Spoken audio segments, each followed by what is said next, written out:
Hello and welcome to the Lunar Lounge series brought to you by Vertex of Abundance. My name is Serene Priestess Ablosi. I'll be your oracle today.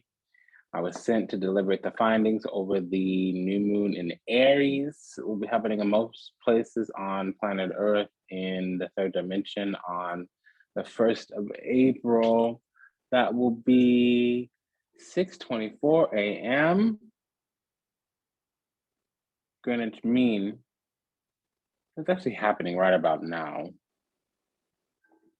little bit tardy to the party. This should have came out a week ago. Couldn't get to the channel here. You know, housekeeping, if there's anything that resonates deeply with you, go ahead and check the energy in the show notes.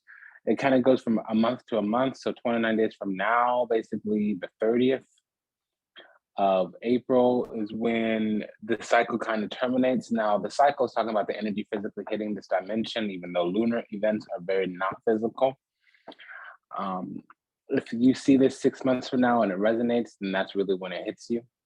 But again, the physicality of the energy will terminate around the 30th.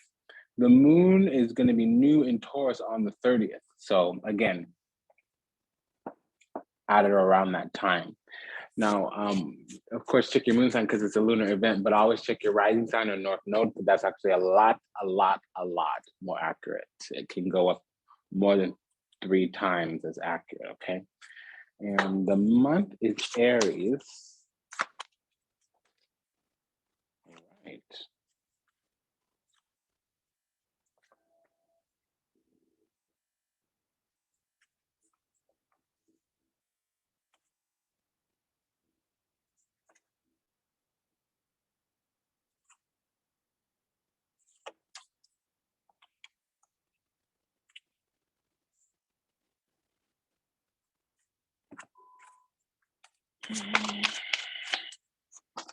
You know, when the moon is new, it means you're planting seeds. It's the beginning of a fertility cycle. Now, the seed itself would be the light of the sun, the solar energy, and think of the ground or the womb the seed is being planted in. That would be more like the moon. And the moon really does talk about cycles of manifestation versus with the sun, cycles of illumination and enlightenment. But the new moon happens when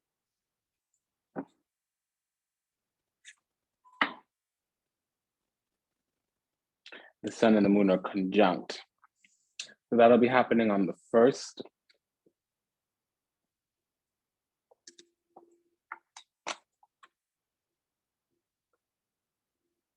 Okay, so we're gonna wait for the judgment card to come out, or the sun card, or the world card, or the fool card to culminate this reading here. We already have Aries out because the moon is new in Aries. And let's see here. So on the 1st of April is when the moon will be new in Aries. So that's a month where the sun is rising every morning at 6 a.m. in Aries. So that's a first house event, especially if you're in Aries rising. So it means our spirit karma life destiny, our trajectory here on this, our mission spirit karma is shifting, is changing. We're locking in, are harmonizing or optimizing an energy that we're going to be under literally almost for the better part of the year. And again, it's our spirit karma life destiny. So how we approach the world, our attitudes towards the world, but really our attitudes towards life itself, or how life is embodied when we are approaching said world.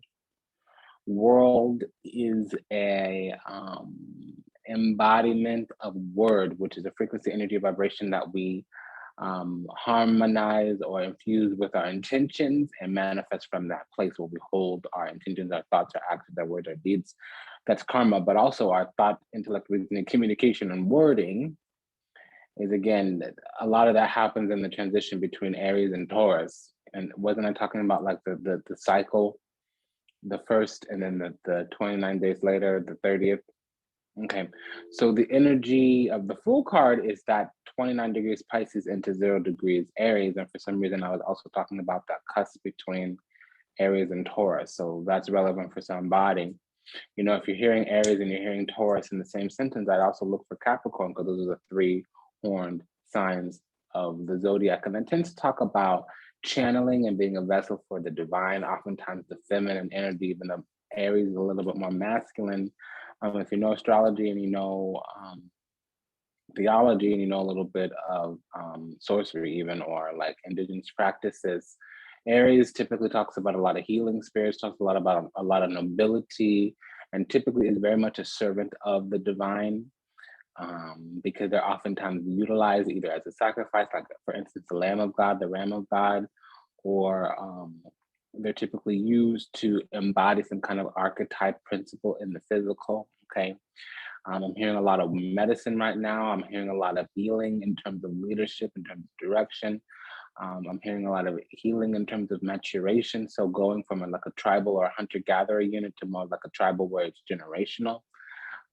Also, you know, just the divine spark is present, and that's something that we need to mitigate by being aware. It's very much a stay ready kind of situation, so you don't have to get ready, because when you have to protect your power, you're already disadvantaged. You're already at a bad event. Yeah, you're already at a disadvantage because somebody else has been person, place, or thing, other party, external. Okay, frequency, energy, vibration embodied in a person, place, or thing, external. Okay, somebody's already calculated this power that you have, awareness that you have, gift that you have, talent that you have.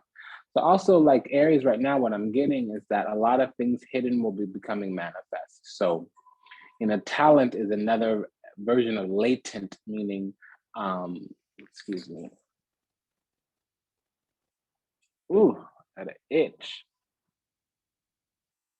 Ooh, ooh, ooh, ooh, ooh. That was gnarly, man. Okay. Ooh, wow.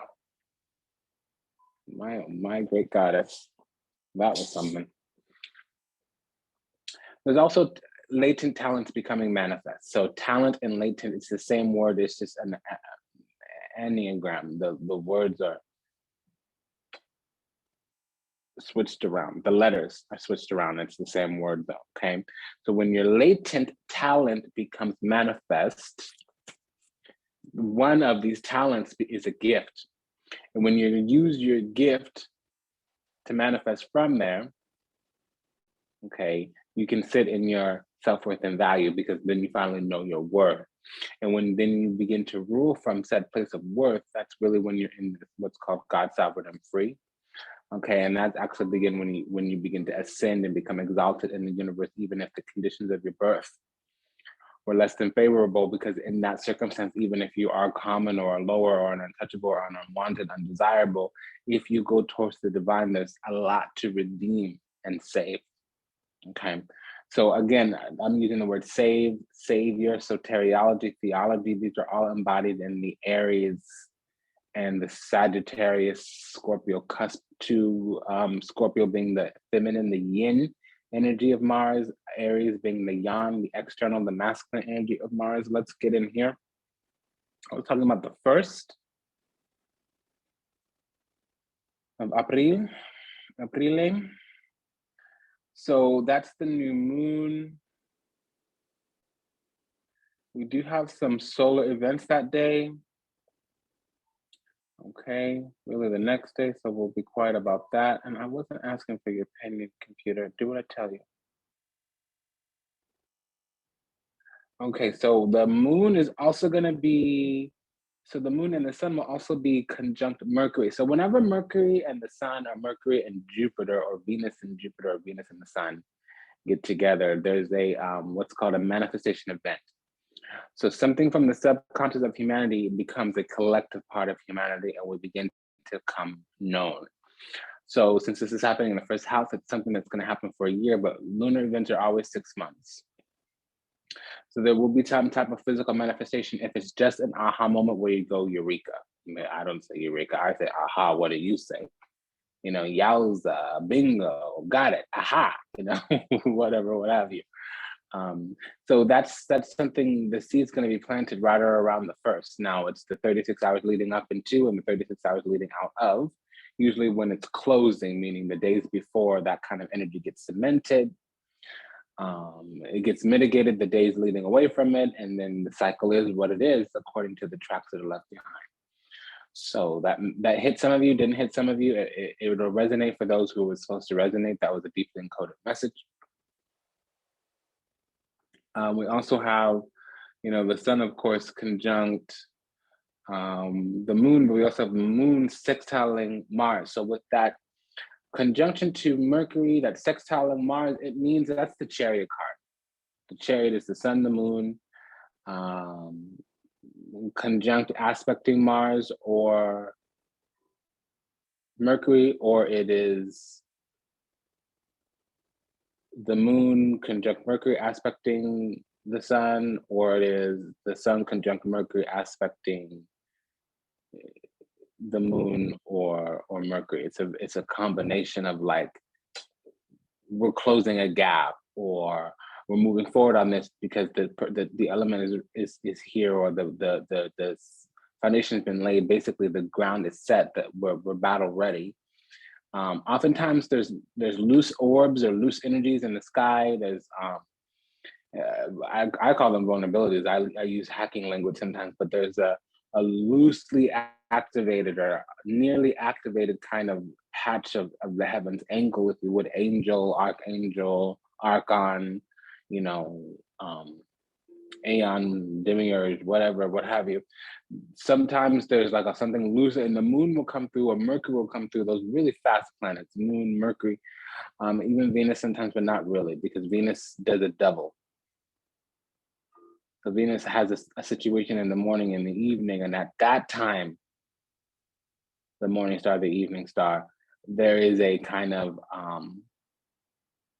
reckoning. But with the moon or Mercury, if it comes in between two planets, it can activate the connection between those two planets, especially when the orb is less than 4 degrees, oftentimes less than 2. So this is rather particular because, like I was saying, we're like battle ready, like some kind of ground has been set. There's going to be, I'm using the word combustion because there's something already lying in wait. There's something already latent that's going to become manifest. And it may not be a talent, but you see, when you find all your talents, one of them, you won't be learning it in this lifetime. You'll actually be remembering it from a previous lifetime. So one of the talents is actually a gift because you're not learning it in this lifetime. You're remembering it from a previous one. So all this little coding, all this little programming, all this little partitioning of our psyche has already been kind of done. The code's already been kind of written. So we need to hit publish. We just need to make it live. And then it begins. We're already on the stage. We've already moved into the device. We're just waiting for the triggering moment, the inciting incident. We're waiting for the right timing. And the thing about it is we're not waiting because we don't have clarity, language, knowledge-based structure around that, but we're waiting because we're sensing and looking for this thing that's missing. So what is this missing piece? It's intuition. We're still not guided by inner mechanisms. We're not fully trusting our intuition, our instincts, our impressions.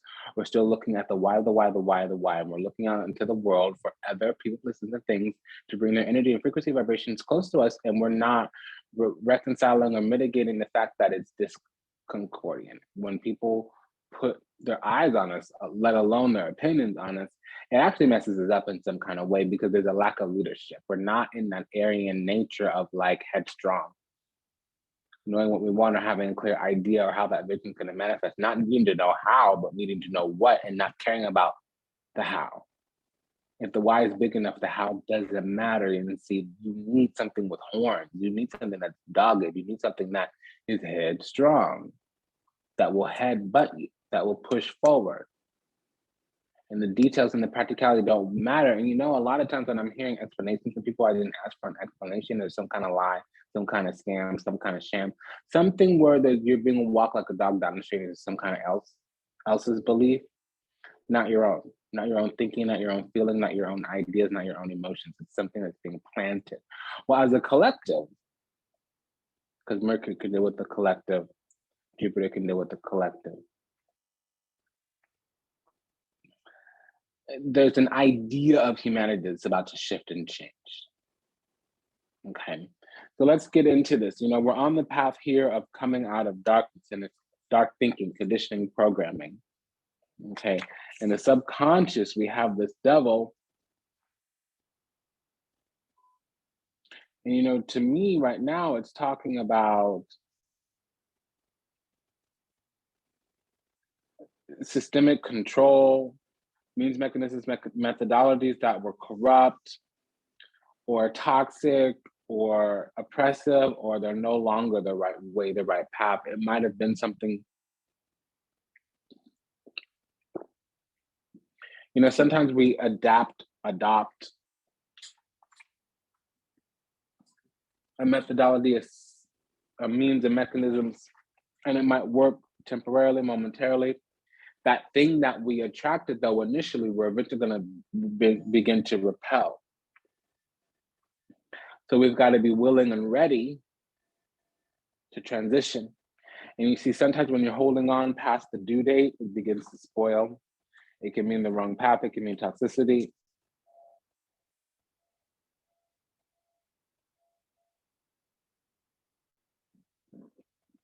It's been a perfect hunting ground, breeding ground for the cockamamie.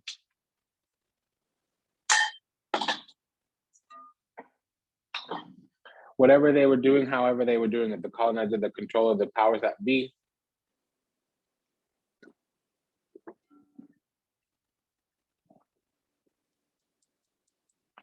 Things are shifting. Truth is coming out now. The mind of humanity and the heart, we're love ascended beings becoming etheric, mental, intuitive beings. So this is a challenge, because in order for lesser magic, lower magic to work, you need to give pieces of yourself, parts of yourself. It's called giving assent, granting assent. And see, we've evolved to a point where the threads are coming undone of whatever systemic conditioning, programming. It's corrupt male leaders here.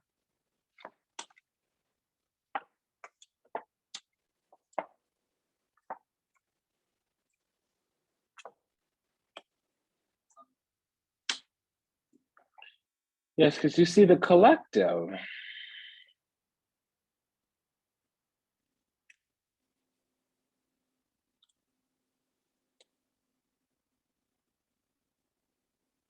Has been in the dark about something. They've lacked the proper discernment, and some kind of strategy to break out, break free comes. So what's happening is an idea goes off. It's almost like we have this spark, this vision, this niggle, this moment of enthusiasm where our heart's desire, our soul's ambition, it sets us ablaze in some kind of way.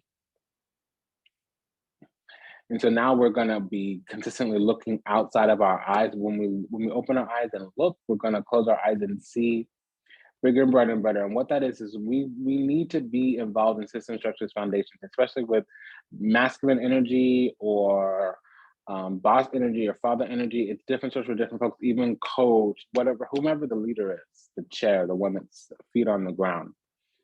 Because some leadership and rulership can be remote, an emperor, there's many kings under an emperor, a pope, there's many emperors under a pope, So not all leadership is local. This is the local leadership, whoever has feet on the ground. So that can just be the sheriff, the district attorney, whoever's at the city center. That could be the head of household. That could be the boss, the unit leader, the team leader, the supervisor, the night manager. It could also be ourselves in terms of self-governing, self-mastery, or if we're the head of household. Something wasn't working. We were waiting, indecisively waiting for some kind of spark, and the soul's ambitions, heart's desires comes through. We're going to start planting seeds, and they're going to be called away, the seeds that we're planting, because systemically, they've been using means and mechanisms to not allow any of our own humanity to grow, fungicides, herbicides, pesticides, all these things that keep our spiritual energy at bay. Something's happening. There's a shift here.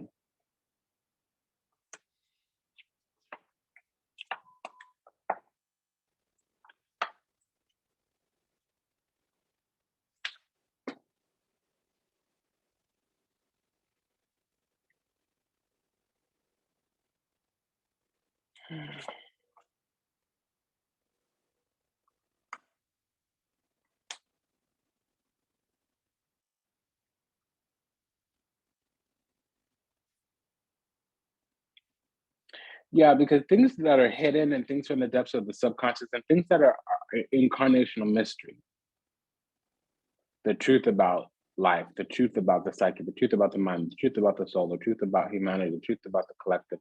These things start to come out, and they're not always spoken, given words, you know, given assent through language, knowledge, but they do, it's like a gnosis, in Gnosis, gnosis. Like the soul starts to reveal things to us. I keep hearing the word incarnational mysteries. Also, anybody who's a Sekhmet devotee, you know the powers that you're given at that time of initiation. All of the Sekhmet children are going to be waking up. It's kind of like a global activation this month, the Sekhmet children. Aries does have a lot of kingship, but it's not a royal sign. The kingship sits there. It's like a throne sign, not a crown sign.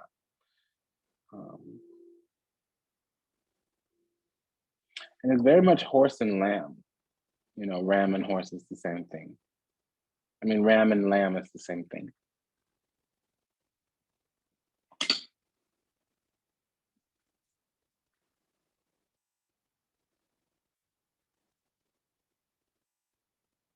Yeah, so whatever we're working on, it's coming out of the dark, and we're gonna actually move into alignment because we're gonna be gifted in a type of intellectual initiation. We're literally gonna have knowledge that gives access and expansion. It helps us break out, break free, essentially become bigger, brighter, better because we have now strength, courage, and wisdom, governance over the self, self-governance, self-mastery.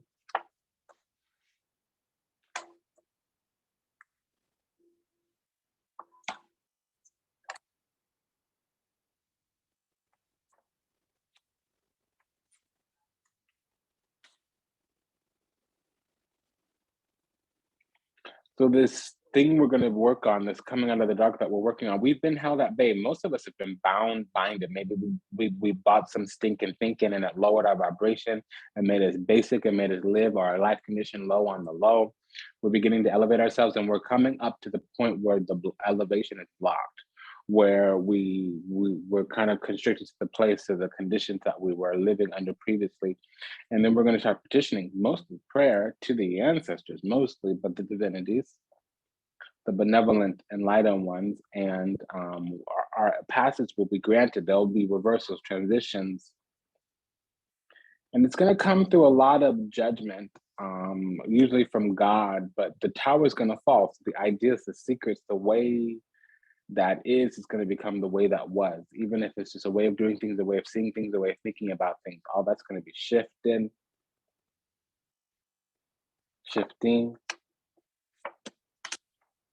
Yeah, this is reversal time, big, like confirmations here about reversal, big time.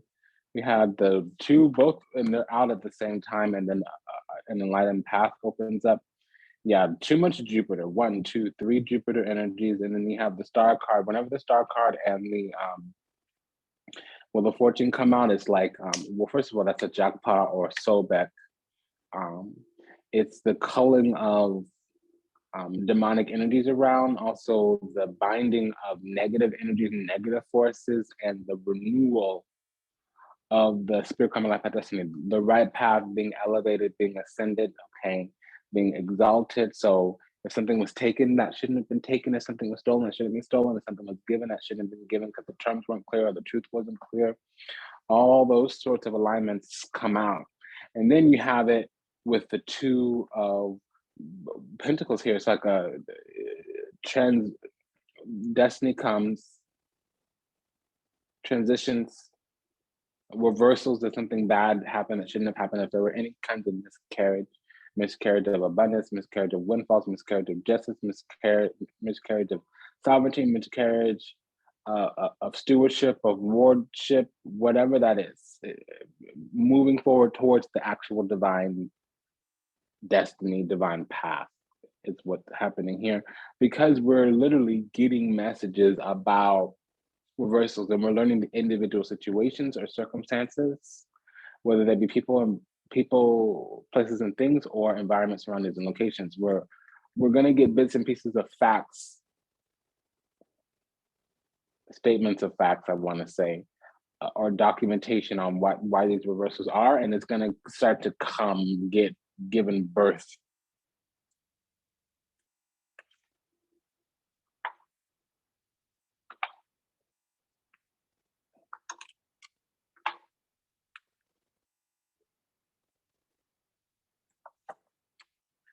Yeah, there's some kind of,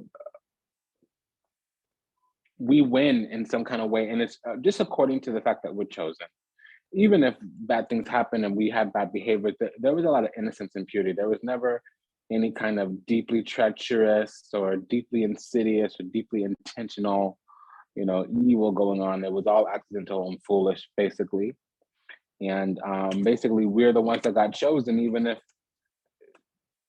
there was some type of narrative and,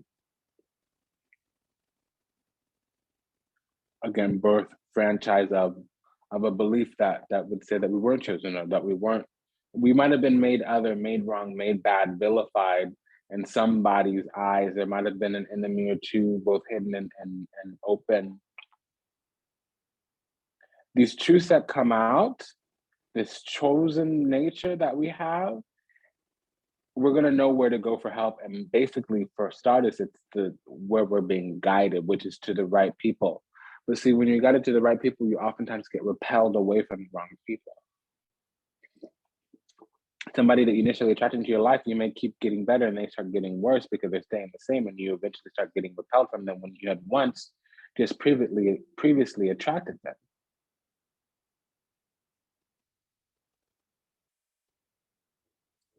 So there is some kind of stripping, and it'll be mitigated by the ability to ask for help or to tap into the divine. But mainly, it would be watching the thinking. And there are some cold, harsh truths coming out. So when things get discovered, if you're wallowing in pity, that's going to be a challenge, and it's going to really deeply impact the growth cycle here, because there'll be slowed or stagnated growth. Now, there's a completion here.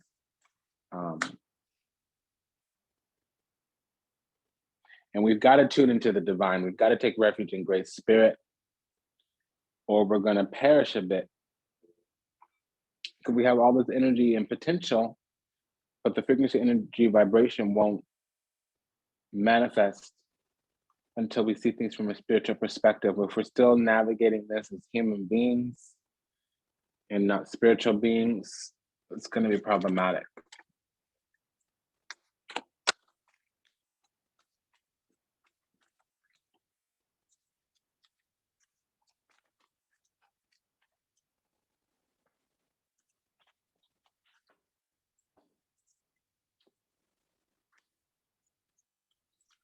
So all of us have really noble intentions, but somebody did a really good job at getting us to drink the Kool-Aid. They really, really, really, really, really did a number on everybody. It's like every soul of humanity, the collective, basically. And it's the powers that be, the controllers, the colonizers. Because we have the keys to heaven. This as we're born with God's love, and they're not, they're fallen. So we had an inability to protect ourselves simply because the truth of the actual situation was being withheld. We didn't even know that we were in danger. Really physical security, because there was an extreme dependency on our energy. We were worshiping facets of a shadow government without even knowing. We were rejecting the legitimate authority, which is the divine, and the parts of our lives. And we were doing it out of peer pressure. We were doing it out of rebellion. We have this mind, this body, this soul, this spirit, these eyes, this determination to remain youthful and eternal. And we do challenge authority, or we do usher in change. We do reject systems that don't serve us. And that is actually frightening, threatening to the powers that be. There still is going to be this kind of energy of trying to break us, mainly by money. There's going to be financial controls, fiscal controls. So this is feeling very collective, because Aries always talks about the individual mind, the individual self in the collective. So everybody individually is going to be standing up for themselves, especially with Moon sextiling Mercury. It's an opportunity for some kind of internal need to be spoken or to manifest. So for a day or two, our internal needs are going to drive us. And it can be combative. I mean, if it's sextiling the moon in Aries, it can be combative. Mars in Aries, there you go, combat.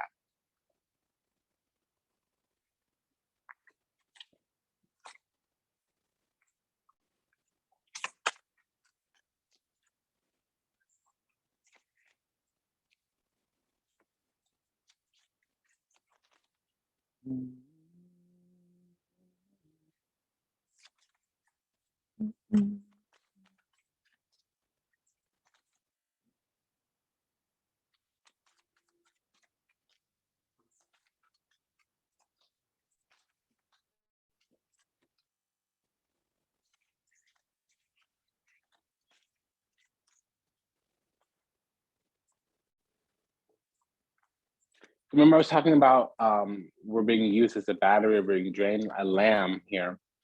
We have a very coveted thing that don't even want us to know that we have about ourselves. Humanity has a very specific type of light, a very specific type of, and you can train them to get, because a lamb, once it becomes independent and no longer docile, it's a ram. A lamb will follow. A ram has a little bit of its own individual nature.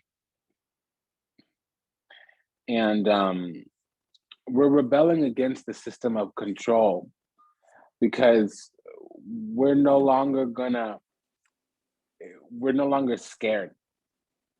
The thing that we were fearful of, the ammunition they had against us, we're not going to align with destructive leadership. We have no allegiance or delusions anymore to these places and things to control our colonizer. We have a love of honor, but we really need to do the right thing the right way.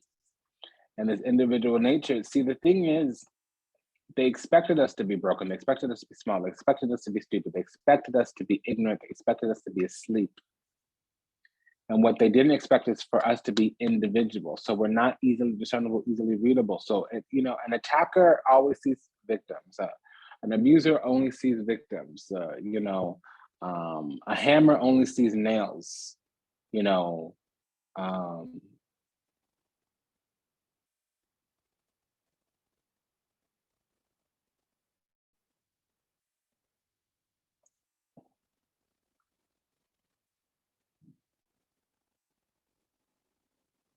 All a knife can do is cut. So they have a one-track mind they only see, and we're too individual. We're not what they thought. So they have this whole scheme ready to enact to get whatever thing they're trying to exploit from us. And see, we've evolved right in front of their eyes. But since they're mechanistic, perfunctory, maladaptive, idiosyncratic, extemporaneous, not contemporaneous, they can't act in the moment. They have to manipulate events and responses, and they think they know how to manipulate us. It's not working anymore. It might have worked yesterday, it might have worked last year, but we've evolved.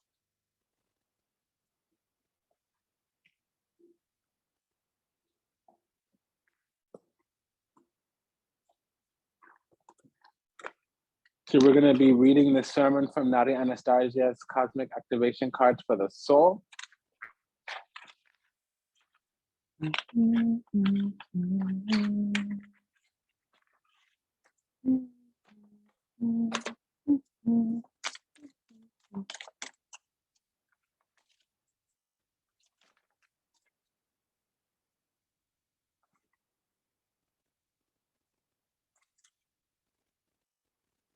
Yeah, so we have strength coming through because we've opened up. Our eternal self has come back. We're no longer ignorant of our true nature and our authentic self. We're going to be reading from card number 30, Strength, from page 81, and Nadia Anastasia's Cosmic Activation Cards for the Soul. Mastering others is strength. Mastering yourself is true purpose. Yeah, so we had overlords, colonizers, controllers. We were in the box and condition. We had been taking the blue pill. Now we're taking the red pill. This card comes to you to remind you of your inner strength and courage. Although you may be feeling weary and hopeless at this time, do not lose faith and heart. You are a lot stronger than you realize. Moving through this chapter of your life, you will understand the lesson of having to release your inner resistance and fears. By uncovering your true strength, you will have the courage to move through it with clarity, understanding, and compassion. Your prayers for strength have been heard. Release all fears that are blocking spiritual guidance. Breaking down walls will help you see. Breaking down walls will help you see, dear one, all the synchronicities, all the signs being communicated to you. The spirit teachers of love and of light wish only to serve the highest good for all, to offer guidance, to offer love, and to offer reminders of what you already have within you. You hold so much strength, courage, and determination and perseverance. The first step in uncovering and embracing your true strength is to accept your current state, whether it is vulnerability, whether it is powerlessness, emotional fragility, or weakness. The second step is surrendering to the universal life force of love, allowing the third step, empowerment, to flow into your life naturally. Strength and empowerment will come. Use this chapter to find your deepest source of strength, to renew your faith, and to be all that you truly are, a spiritual warrior living in conscious freedom. Prayer, Great Spirit, guide me through this period. Give me the insight, the courage, the strength, and the wisdom I need to cultivate the source of strength already within me. Associated chakras are the sacral and the solar plexus. I am feeling, see, the tiger moves in the dark. That's the thing about the tiger. They can move right through anything dark. They're fine with, they're more, see, the lion is more solar, the tiger is more lunar. That's the basic main difference. Also, the lion works in a tribal unit. The tiger likes to be alone.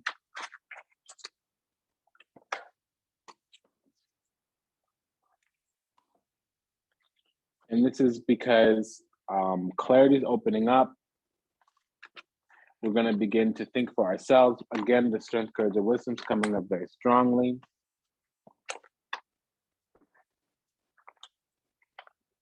We're kind of bratty. This is not a bad bratty. Bad bratty can be bad bratty, but this is our innocent and true nature. Our sovereignty is coming back because we have the right intentions, but we don't just follow along. We're no longer easy to exploit.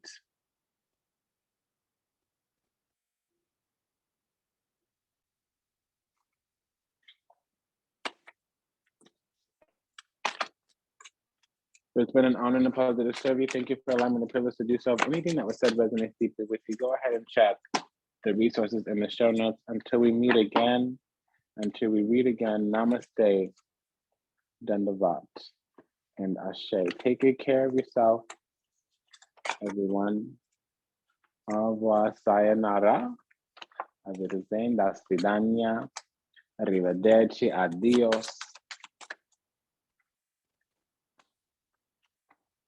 Shwe shwe, mushy mushy.